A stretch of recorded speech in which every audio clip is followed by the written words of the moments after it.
7h-10h sur Radio Courtoisie, suivez la ligne droite.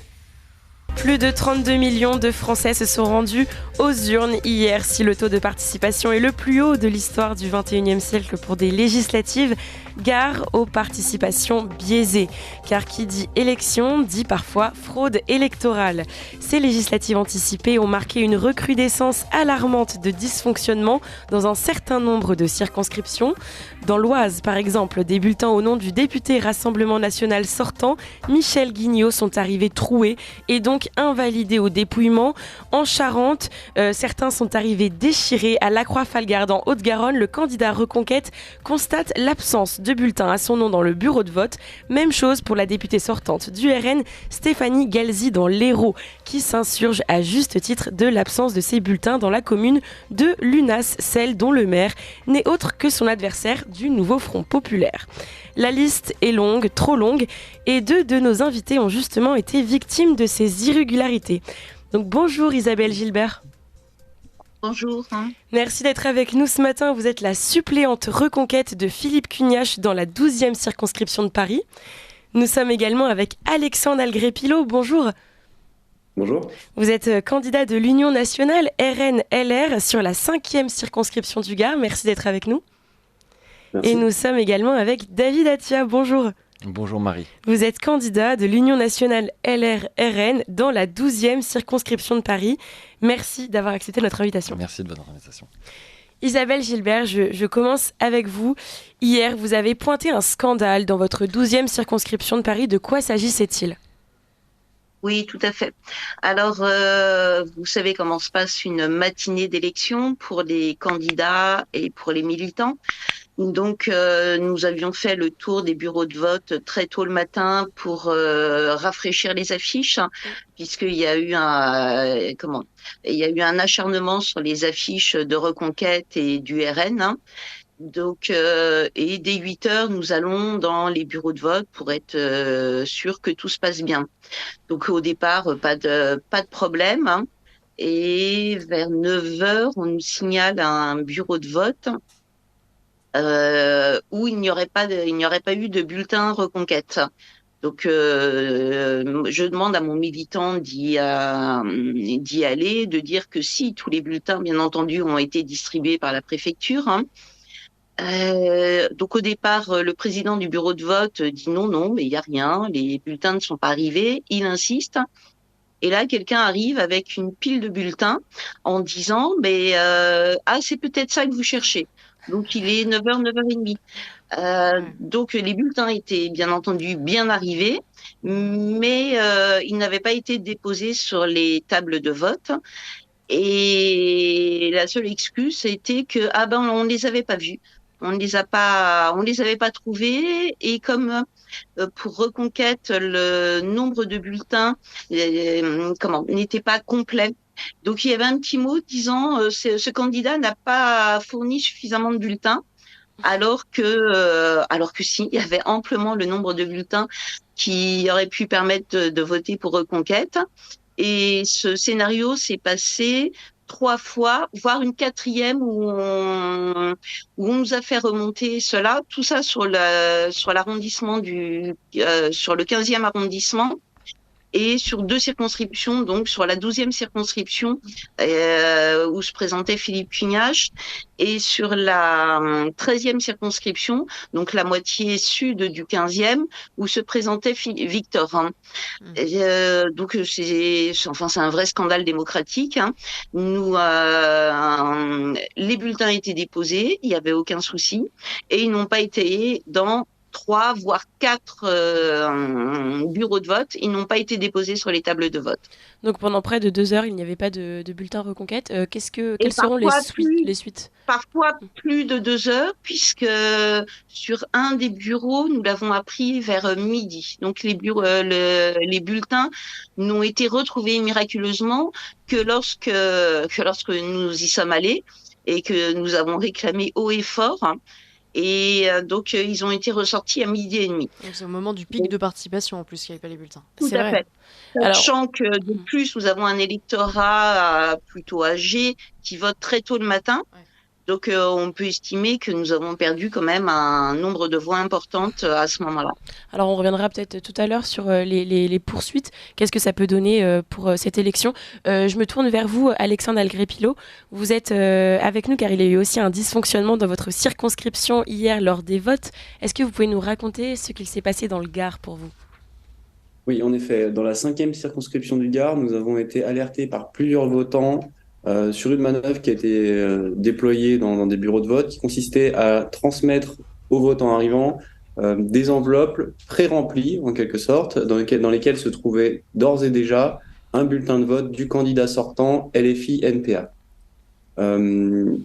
Plusieurs personnes se sont rendues compte et nous ont donc alertés rapidement. Donc ça confirme vraiment la résurgence de méthodes dans la droite ligne du bolchevisme qui n'ont pas changé. Et on voit bien qu'aujourd'hui, la démocratie est en danger de mort et c'est pas du côté de la droite. Je pense qu'aujourd'hui, comme disait Peggy, il faut voir ce que l'on voit. C'est quand même très très clair. Aujourd'hui, qu'on reçoit, mon équipe ou moi-même, des insultes ou des menaces, c'est une chose. Qu'on arrache nos affiches, c'en est une autre. Qu'on prenne des coups de pression sur les marchés physiques, c'en est encore une autre. Mais qu'on vienne bourrer des urnes, vraiment, je pense que c'est typiquement inadmissible et que ça confirme qu'aujourd'hui, la démocratie est en danger de mort et qu'il faut vraiment avoir un réveil républicain et que le réveil républicain, quand on met à jour sa grille politique au regard de ce qui se passe en 2024 en termes de violence, en termes de menaces, il est résolument à droite. David Atia, vous venez d'entendre Alexandre Algré-Pilot qui parle donc de bourrage d'urnes dans le Gard. Vous n'avez pas été directement touché par la fraude, du moins pas à ce que l'on sache. Mais tous ces dysfonctionnements, que disent-ils de l'état ambiant de la démocratie pour vous? Alors déjà, merci pour cette invitation, Marie. J'en profite une seconde pour remercier l'équipe de militants qui nous a soutenus ces 2 semaines. Georges, Charles, Paul-Marie, Gary, Alix, Pauline, Iseut, Marie-Pierre, Clément, David, Dan et Mathilde, qui ont été vraiment extraordinaires. Ensuite, en ce qui concerne le sujet dont on parle, on a, dès qu'on est venu dans chaque bureau de vote, eu un petit mot de la part des présidents concernant les procurations. C'est-à-dire que les présidents de bureaux de vote n'étaient pas autorisés à reporter les noms des mandataires sur le cahier d'émargement. C'est-à-dire qu'il fallait attendre impérativement qu'un agent de la mairie se déplace pour le mentionner lui-même, pour mentionner ses noms lui-même sur les cahiers d'émargement. Ça a fait perdre du temps. C'est-à-dire concrètement que des électeurs, c'est-à-dire des mandants, qui sont évidemment électeurs, ont dû revenir plus tard dans la journée pour voter avec leur nom inscrit sur le cahier d'émargement. Entre-temps, il peut se passer plein de choses. Vous savez, là, dans la tête des gens, on peut changer d'avis. Voilà. Mais concrètement, voilà, c'était ça la difficulté. Mais c'est vrai qu'il y a eu un vrai problème de procuration. On avait l'impression que tout n'était pas fait pour faciliter le vote. Est-ce que vous avez eu la même impression, Isabelle ou Alexandre Algré, dans vos circonscriptions respectives? Alors non, nous, moins. Enfin, on n'a pas rencontré de problème au niveau des procurations. Pas que je sache, en tout cas. Il y avait beaucoup de procurations et les gens voulaient vraiment voter. Beaucoup étaient déjà partis ou partaient en vacances, donc le nombre de procurations était énorme, mais je n'ai pas eu de retour, moi, à ce sujet sur les personnes qui ont pris des procurations et qui sont allées voter. Je vais prendre l'exemple d'un auditeur qui nous a rapporté que dans sa circonscription, alors la gendarmerie étant ouverte un jour par semaine, le jeudi, c'est très pratique. Il a voulu faire une procuration le mercredi, gendarmerie fermée, donc il l'a fait là où il est parti en vacances, le jeudi. Résultat, la procuration est partie par la poste et n'est jamais arrivée à temps et donc il n'a pas pu voter. Voilà comment est facilitée la démocratie pour ces législatives. Revenons sur cette fraude. Isabelle Gilbert, suite à ce qu'il s'est passé dans cette 12e circonscription de Paris, avec l'absence de bulletin pendant plusieurs heures de votre candidat Philippe Cugnache, il a annoncé avoir saisi un avocat. Quelles seront donc les suites? Alors là, je ne sais pas exactement ce qu'il va faire, mais il est évident qu'il y aura des suites, hein, parce qu'il est évident que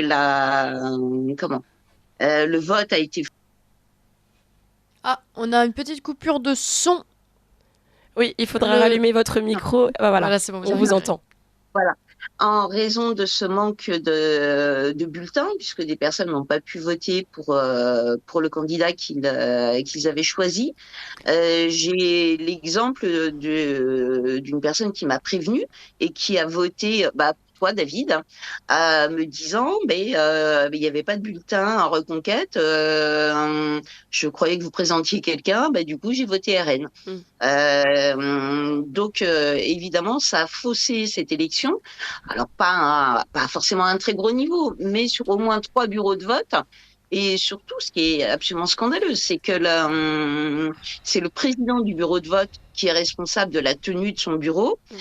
Et en plus, ils avaient l'air de s'en fiche complètement, quoi. C'est ah oui, finalement, oui, effectivement, on a cherché dans les caisses, il y avait des grandes caisses rouges et on a retrouvé vos bulletins. Mais c'est hallucinant. Et j'ai prévenu la mairie, parce que j'étais en contact avec une personne de la mairie pour les procurations. Je leur ai envoyé un premier mail en disant, mais il y a un souci, il y a des bulletins qui ne sont pas arrivés. Elle m'a demandé quels étaient les numéros des bureaux de vote. Puis elle m'a dit, merci de m'avoir prévenu, c'est tout. Pas une excuse, pas nous sommes désolés, il y a eu un dysfonctionnement. Et autant sur un bureau, j'aurais pu me dire, l'erreur est humaine, ça peut arriver.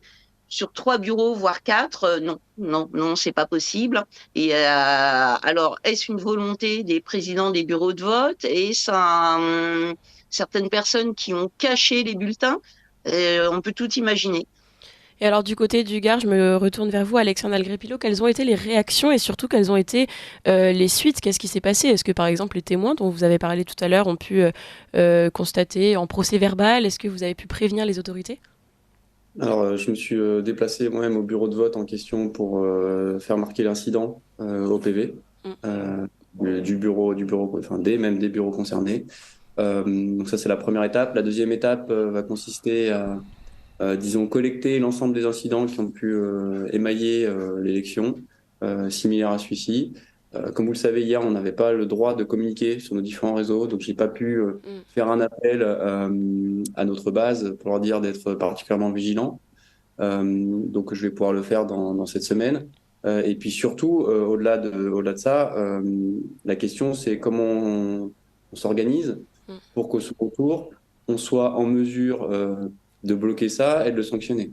Donc je pense qu'il faut vraiment que tous les votants, qu'ils soient de gauche ou de droite, c'est pas vraiment le problème, soient au courant de ce risque, qui est un risque démocratique, et que ce risque n'est pas tolérable, et que donc ils soient sur le qui-vive et se manifestent dès lors qu'ils relèvent une irrégularité. Alors justement, oui. Je me permets juste simplement d'ajouter que le Conseil constitutionnel peut effectivement annuler une élection si la fraude influence sur la sincérité du scrutin, c'est-à-dire si ça a un impact direct sur les résultats. Mais enfin, ça reste quand même très très flou parce que ça n'a jamais eu lieu. Donc ça... Après, si vous voulez, le gros problème avec typiquement la fraude que nous, on a constatée dans le Gard, c'est une fraude qui est extrêmement difficile à prouver. C'est-à-dire, vous savez, il faudrait qu'il y ait une personne qui arrive et qui se filme dès le début, au moment où elle rentre dans le bureau de vote, on lui donne l'enveloppe et qu'elle montre que l'enveloppe, entre-temps, elle n'y a pas touché et qu'elle l'ouvre devant la caméra et qu'elle voit ça. Donc, il y a un huissier à côté d'elle. Donc, c'est extrêmement difficile à prouver, sauf si vous avez 150 témoignages de gauche, de droite et du centre. Donc, là, on est vraiment sur une difficulté juridique de la preuve là-dessus. C'est assez complexe. Pour autant, je pense que si on est vigilant et si on fait remonter les difficultés et qu'on voit que les difficultés sont aussi nombreuses qu'on l'anticipe, ça peut avoir un impact même auprès du Conseil constitutionnel. Oui, j'imagine que vous enverrez un certain nombre d'assesseurs dans ces bureaux de vote pour le second tour. Eh bien, écoutez, c'est pour ça que moi, si je peux passer un appel aujourd'hui, c'est contactez-moi si vous voulez aider à faire fonctionner la démocratie pour être assesseur. Contactez-moi, on va vous poster sur les bureaux de vote pour être sûr que les choses fonctionnent bien. On n'hésitera pas à vous mettre en relation si des auditeurs nous écoutent dans le Gard, puisque vous êtes notre invité ce matin, Alexandre Algrépilo. On va parler justement de ce second tour. Alors, David Atia, on va revenir sur ce premier tour, sur ces élections qui ont eu lieu donc dans la 12e circonscription qui recouvre une partie du 7e arrondissement avec école militaire, une partie du 15e avec les quartiers de Necker, Grenelle, Saint-Lambert. Et vous faites partie de la dizaine de candidats qui se sont présentés face à la députée sortante et ministre Renaissance Olivia Grégoire. Alors quels étaient d'abord les enjeux dans votre circonscription parisienne ? Alors tout d'abord, les enjeux l'enjeu principal était de réunir le maximum de personnes derrière cette candidature d'union, puisque c'était l'objet de cette candidature, unir déjà la droite. Et j'aimerais dire quelque chose qui m'a frappé dans ces 2 semaines et demie, puisque ça s'est fait extrêmement rapidement. On a eu sur les marchés des comportements extrêmement divers. C'était une candidature de droite, d'union de la droite, mais vous avez eu des gens qui sont venus nous voir sur les marchés pour nous dire qu'ils voteraient pour nous, alors qu'ils venaient d'autres horizons que celui de la droite. On a eu une électrice socialiste, elle n'était pas simplement électrice, elle était adhérente, encartée, militante. Et quand vous demandez à cette personne qu'est-ce qui a été la bascule, qu'est-ce qui a fait la bascule de ce vote, vous demandez est-ce que c'est un fait divers, est-ce que c'est une loi qui a été votée, elle vous dit non, c'est la personne de Macron. Je ne peux plus l'écouter. Donc vous avez constaté un vote de ras-le-bol aussi contre Macron. C'est pour ça que Jordan disait quelque chose de très juste tout à l'heure. Plus ces gens-là continueront à dire il faut faire le parti du castor et faire des barrages, et plus les gens qui veulent voter contre ou qui, même c'est parfois un vote d'adhésion, voteront pour le Rassemblement national, les candidats de l'Union, etc. Donc ces gens-là, plus ils continueront, plus de l'autre côté ça fonctionnera. Et puis je voudrais rebondir sur ce qu'a dit Benjamin Cauchy, quand il dit qu'il ne pense pas que des gens de droite macroniste ne voteront pas pour le NFP, je dis que c'est faux. Ces gens-là, sociologiquement, sont très proches. Deuxième enseignement sur les marchés, des gens qui se disent de droite nous prenaient les tracts en nous disant l'économie, les finances publiques, la dette, la retraite, enfin tout ça, vous comprenez, quand on voit Jordan Bardella et Éric Ciotti, enfin c'est incohérent économiquement. Et quand vous leur dites, mais attendez, il me semble que c'est pas la priorité là tout de suite. Je veux dire, vous avez vécu 7 ans avec un Mozart de la finance, on a vu le résultat. Oui, non, mais vous comprenez, c'est pas le sujet. Oui, mais enfin bon, vous avez raison, c'est d'accord. Oui, la sécurité quand même. Oui, mais enfin quand même le programme économique. Donc vous voyez que sociologiquement, c'est un vrai sujet de dire que en dehors de Paris, les priorités ne sont pas du tout les mêmes. Non, c'est sûr. Et c'est très net sur le terrain. Néanmoins, et c'est ça le deuxième enseignement. Donc premier enseignement, sociologiquement, Paris, enfin les grandes villes et la province, c'est la coupure est nette, l'archipélisation est nette. Et le deuxième enseignement, c'est que Marine Le Pen, on peut en dire ce qu'on veut, mais Marine Le Pen et le Rassemblement national agrègent des gens au-delà de la droite. Et alors justement, au sujet de ce barrage dont vous parliez à l'instant, c'est très intéressant. Hier, le vice-président d'Opinionway était invité chez nos confrères de CNews et il expliquait que 30% seulement des électeurs de l'actuelle majorité présidentielle pourraient voter pour faire barrage pour un candidat NFP face à un duel avec le Rassemblement national. Justement, vous, la gauche est très présente, très ancrée dans votre territoire, Alexandre Algré-Pilot. Dans le Gard, on va en parler. L'un des députés sortants du Rassemblement national retrouve son siège dès le premier tour. C'est dans la 2e circonscription. Il s'agit de Nicolas Maisonnet. Et 3 autres députés RN sortants obtiennent pour leur part 48,69% pour Pierre Meurin dans la 4e circonscription du Gard, 49,49% pour Pascal Borde dans la 3e circonscription du Gard, 43% pour Johan Gillet dans la 1re et pour votre part, dans la 5e, vous êtes qualifié avec 41% des voix face à ce nouveau Front populaire. La candidate de la 6e pour sa part du Rassemblement national obtient elle aussi 42%. Il s'agit de Sylvie Josserand. Alors quelle est la stratégie dans le Gard pour ce second tour, Alexandre Algré-Pilot? Je pense que la stratégie va continuer à faire valoir nos arguments, à montrer ce qu'on propose au niveau national, mais aussi au niveau individuel, au niveau local, face à un député sortant qui a pris des positions d'opposition systématique à tout ce qui était proposé par le gouvernement. Et donc, je pense que ça peut notamment envoyer un signal assez clair aux votants macronistes. S'ils veulent voter pour quelqu'un qui s'est systématiquement opposé aux lois qui ont pu concerner le pouvoir d'achat, le nucléaire, le renouvelable ou la lutte contre les squats, si vous voulez. Donc à partir du moment où vous avez quelqu'un qui est qui suit les ordres de façon, disons, systématique dans un sens ou dans l'autre, je ne pense pas que c'est quelqu'un qui voulait confier le destin législatif. En tout cas, si vous êtes macroniste, modéré, que vous avez une petite sensibilité. Par contre, vous pouvez la confier, à mon avis, à quelqu'un qui est haut fonctionnaire depuis 6 ans et qui donc a travaillé pour le gouvernement dans le bon sens lorsque les choses étaient pertinentes. Donc je pense que c'est le message qu'on va vouloir faire passer, tout en continuant à mobiliser notre électorat, LRRN, parce que c'est vraiment le message qu'on porte. Car le député sortant, je vois qu'en troisième position, on a Ensemble qui se hisse quand même à 15,39%. Elle ne se qualifie pas, la candidate? Non, elle n'est pas qualifiée. Et vous craignez pas justement un report de voix? Comment ça se passe au niveau de la majorité, on va dire, chez vous dans le Gard? Je ne peux pas me prononcer sur la majorité. Je peux constater les appels qui ont été faits au niveau national, que je regrette pour plusieurs raisons. Je pense que cela a été déjà dit, mais d'une part, les électeurs en ont assez qu'on leur dise quoi faire. Je pense qu'ils sont adultes, il faut arrêter de les traiter comme des enfants. Il y a cette espèce d'hystérisation du débat autour de la supposée extrême droite, sans parler de l'extrême gauche. Il y a aussi le fait que personne n'est dupe. Si l'extrême gauche était arrivée en tête au premier tour, Emmanuel Macron aurait appelé à faire barrage contre l'extrême gauche. Le seul but, c'est de fragiliser une majorité au Parlement pour avoir vraiment une fragilisation institutionnelle jusqu'à l'élection de 2027. C'est le but d'Emmanuel Macron depuis l'élection législative européenne. C'est flagrant, tout le monde le sait. Pardon, on poursuit pardonnez-moi de vous couper, en fait on va devoir poursuivre cet entretien juste après le bulletin d'actualité parce qu'il est 9h, c'est le bulletin d'actualité d'Adèle Rosner et ensuite on revient à ce que vous disiez. Ligne droite, législative, émission spéciale. Dans cette 12e circonscription de Paris, Isabelle Gilbert, vous étiez donc la suppléante de Philippe Cugnach pour Reconquête.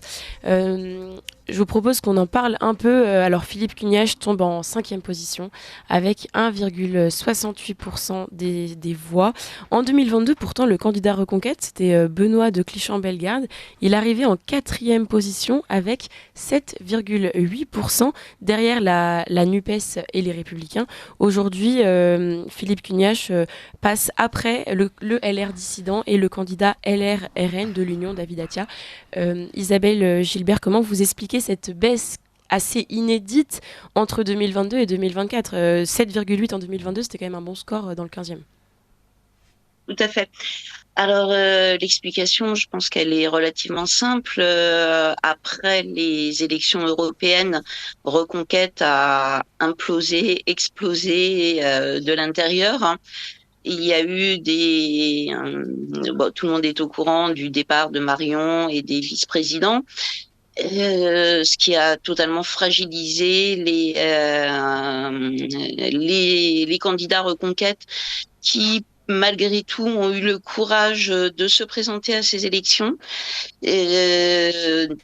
Pour ma part et pour beaucoup, nous avions commencé une aventure commune.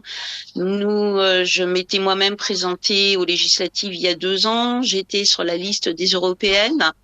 J'étais assez heureuse de voir que nous avions obtenu 5 candidats aux élections européennes. Là, clairement, nos résultats sont plutôt cataclysmiques, puisque je vous expliquais hier soir.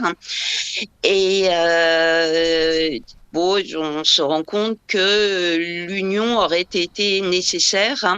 Et je félicite David pour le bon score qu'il a fait. Je pense qu'il y a eu sans doute une erreur de stratégie, mais je n'ai pas de regret malgré tout parce que lorsqu'on commence quelque chose, on va jusqu'au bout. Donc, je pense que tous les candidats Reconquête qui se sont présentés, qui font aujourd'hui un score vraiment pas très bon, sont malgré tout ont eu cette honnêteté de continuer à quelque chose qui avait été commencé. Donc chacun est allé au bout, chacun suivra son propre chemin par la suite. Et j'ai pas de conseils à donner.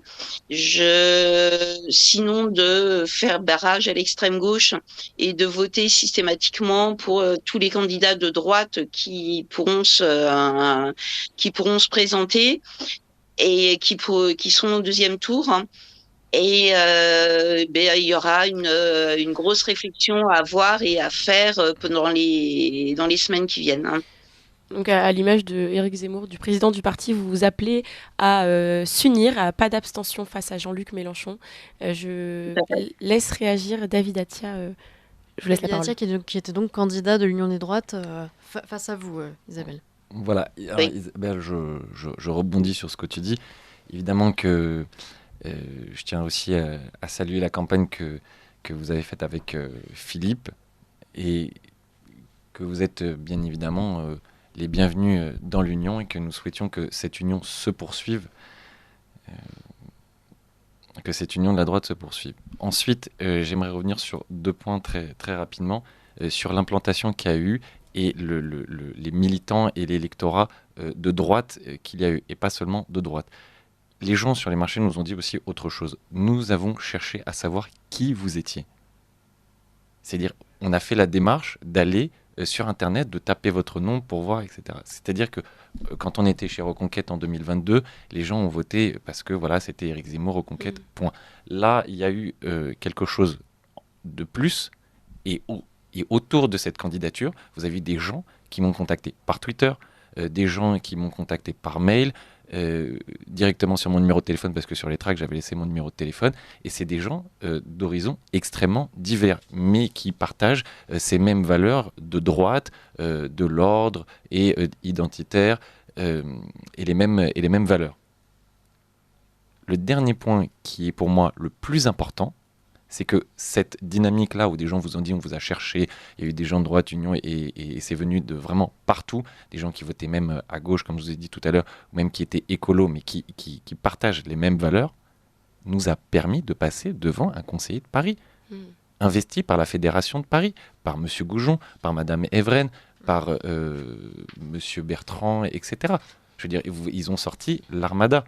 Et cette union, ces gens-là ont fait en sorte que nous passions devant. Donc la droite s'est réunie, la vraie droite s'est réunie, et vous verrez que bien évidemment ces gens-là ont dû appeler à voter Macron au second tour.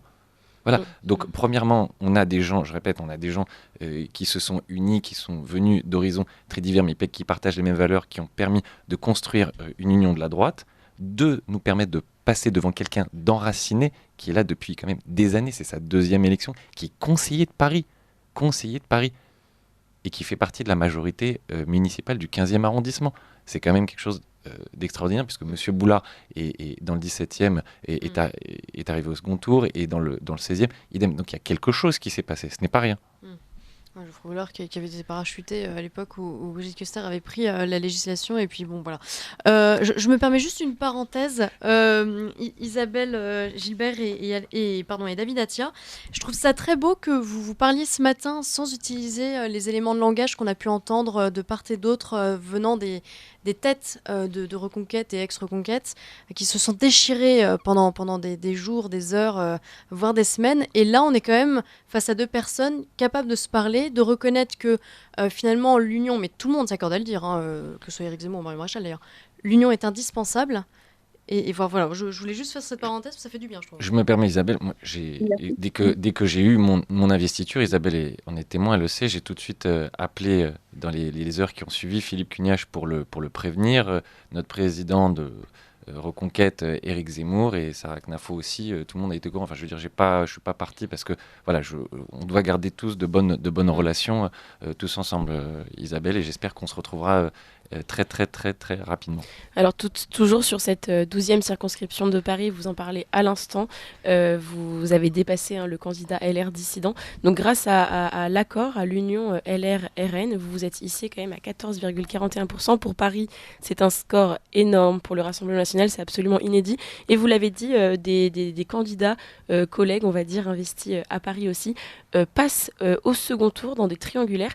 Quel est le mot d'ordre là pour les militants du Rassemblement national et de l'Union de la droite à Paris? Est-ce que on va tous faire campagne justement face à Benjamin Haddad, en l'occurrence dans le 16e, ou les autres?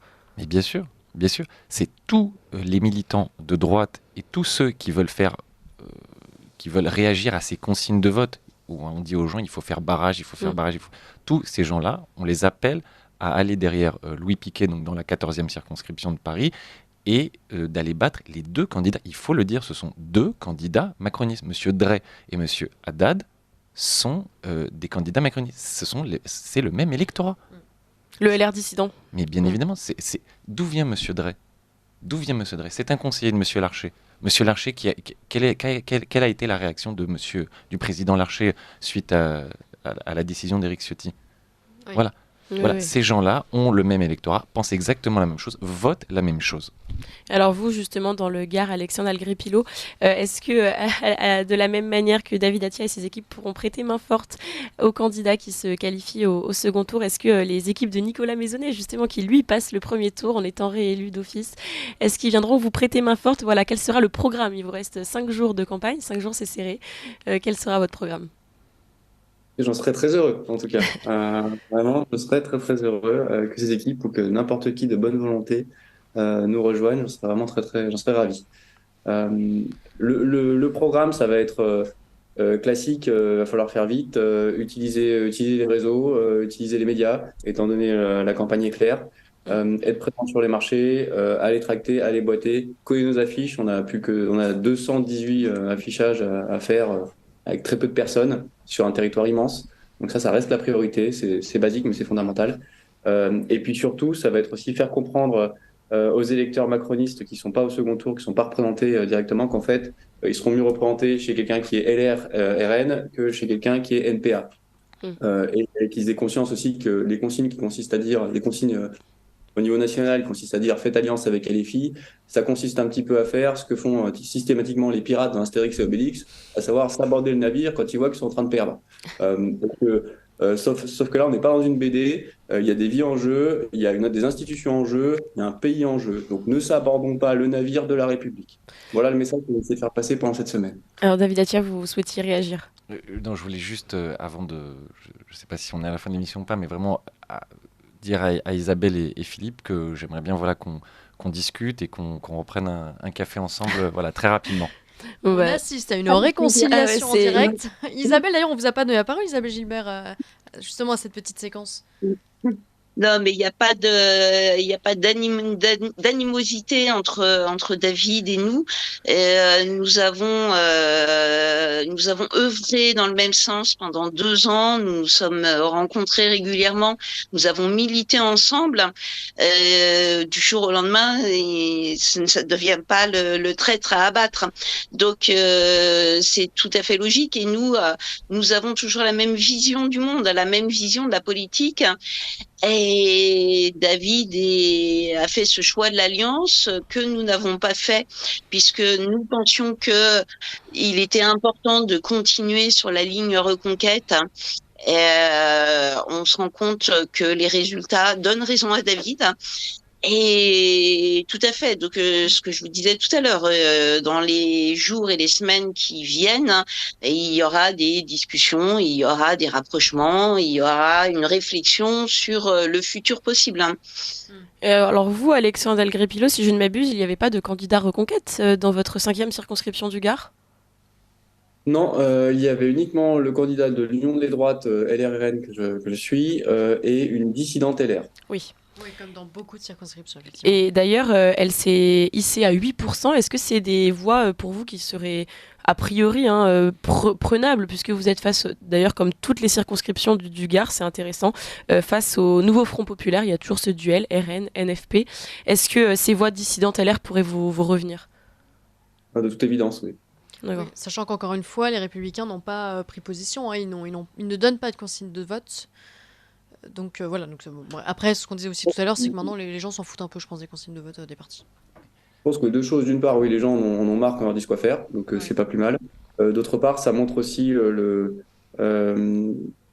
la fuite des cadres dissidents républicains qui essayent surtout de conserver leur précaré, plutôt que de s'engager dans une bataille qui est quand même vitale pour le pays entre l'extrême gauche et la droite républicaine. Alors justement, cette bataille vitale, on peut en dire un mot.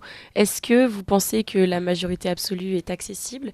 Quelles sont les projections, si on peut en faire? Est-ce que vous voulez dire un mot là-dessus, David Attia? Je vous laisse la parole. Tout à l'heure, vous avez posé la même question à Gilbert Collard et à Benjamin Cauchy. Gilbert Collard a dit on n'est pas loin des états généraux. Je souscris tout à fait, on n'est pas loin des états généraux puisqu'il y a une hystérie sur le terrain, même à Paris, puisque je ne suis pas, j'ai pas dépassé le périph'. Et Benjamin Cauchy a dit moi je ne vois pas des gens, des macroniens voter pour le NFP. Entre les deux, je vous avoue, c'est vrai que tout peut arriver.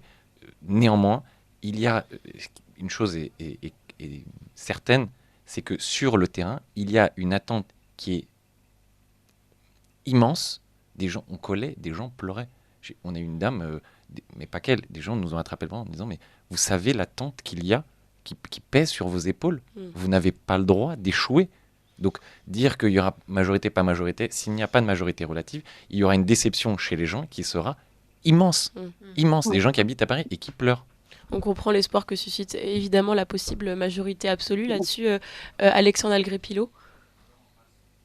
Je pense que c'est ce qu'il faut viser si on veut quelque chose qui fonctionne, tout simplement. Jusqu'en 2027, il faut viser ça. C'est évident, je veux dire. Et c'est là où les électeurs qui sont censés faire la bascule doivent se positionner en ce sens. Est-ce qu'ils veulent un gouvernement qui est en mesure de faire avancer des choses est-ce qu'ils veulent la chienlit permanente? C'est assez simple. Et alors Isabelle Gilbert, il nous reste 1 minute. Je vous donne le mot de la fin justement sur ces projections, sur l'avenir de la France. Vous avez la parole. Merci. Et non, j'espère du fond de mon cœur que l'union de la droite aura la majorité et que j'ai vraiment l'impression de vivre un moment historique, un moment de bascule, et où nous avons le chaos demain, où nous avons cette majorité qui pourra remettre petit à petit la France sur les rails de l'avenir, et je le souhaite vraiment de tout mon cœur. Bon, merci infiniment Isabelle Gilbert, Alexandre Algrépilo, David Atia. Vous étiez candidat dans le Gard pour vous, Alexandre Algrépilo. Vous êtes au second tour. Il vous reste encore quelques jours de campagne.